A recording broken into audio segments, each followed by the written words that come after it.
Oh, of course. I mean, absolutely. It was so important to get out of the blocks fast. We couldn't let that offense get going. That's a very potent offense, and we had to get our momentum. We had to get field position, and we had to establish that. We knew that. That was something we talked about. That had to happen. We didn't want to, get into one of those deals where we had to be playing from behind against that team. And so it was a critical deal for us.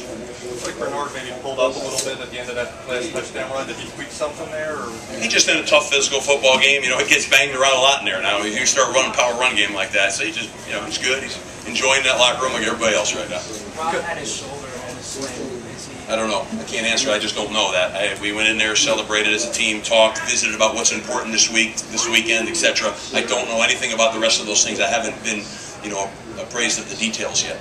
Coach, it looked like Bernard sat for a few plays at the end of the third quarter, then came back and scored the fifth touchdown, the fourth. Was he just getting some rest, or had you thought about taking him out of the ballgame at that point? No. We just gave him some rest, and we're so confident in Matt Brown and Bernard. Give him a rest, give him a blow. Let's keep fresh. Let's keep pounding. We knew we made our mind up that we're going to manage the game. We're going to win the game. We're going to run the football. It was obvious out there what our mindset was. So we just want to keep those guys rolling a little bit. 12 touchdowns in 4 games. That's got to give you a great background to build on. Yeah, I think it does. Yeah, I think giving you almost a season of touchdowns. Yeah. I mean, we've our offensive line's given it to us. Our quarterback, it's been a team effort, and Bernard's been a great piece of that, as has a lot of guys on our team right now, and we feel terrific about that. And we want to keep moving forward with that. And we've got to have the ability every week. It's a different set of circumstances.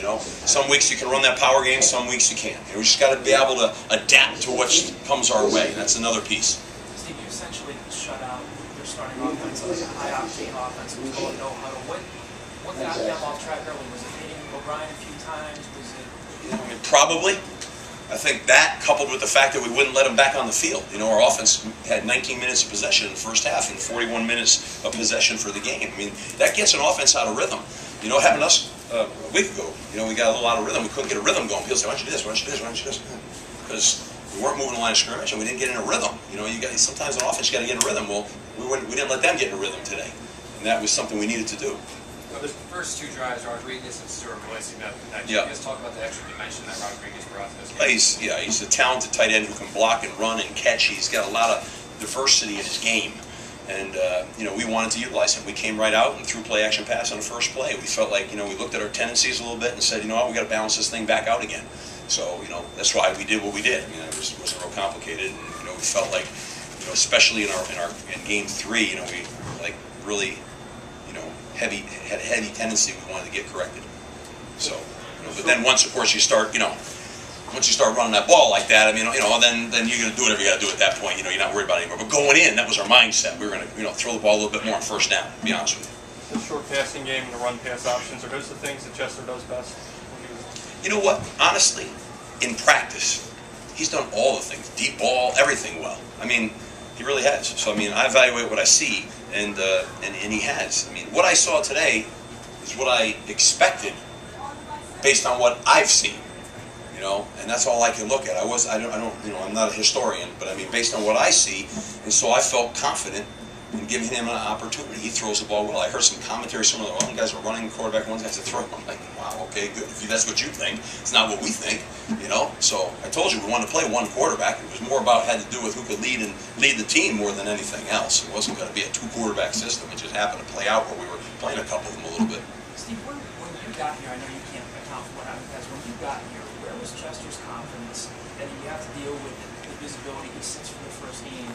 Can you talk about where he was at that point, where his confidence was to coming out and what he did today, where he doesn't throw any completion? That's quite a his confidence was not great when we got here, and quite frankly, his attitude wasn't great. But he loved. One thing about him is he loves football, and he's responded to pretty tough love, and we've challenged him, and it hasn't been perfect. But he keeps responding because I think he has a love of the game. I think he's a good guy, and we had to build back his confidence, And he's got to take responsibility for that, he created some of his problems, and he knows that, and he's accepted that, and I really like the growth that I see in him. But having said everything, we're in week 4, and I don't want to anoint anybody. This was one game. He played great. I'm so proud of him, and I'm so proud of this football team. But you know, we got a lot of ball left to play, and it's, you know, I'm not really. I've been doing this too long to start yo-yoing here right now. You know what I mean? In terms of, there's going to be some good days and some bad days, and it's all about the ability to manage that and be steady in the boat. As a player, as a coach, right? You know, there's the, you know, you got to manage it. You got to manage it, and my experience is with that is run deep. So, you know, this was a great game. It's a great moment for Temple and our players, and I want them to enjoy it. But you know what? We're home next week against Toledo. It's a conference game, and they're a hell of a football team, and they're not going to really care much what happened here today. So we've got to be able to enjoy this and separate from it and move forward. Any more questions? Yes.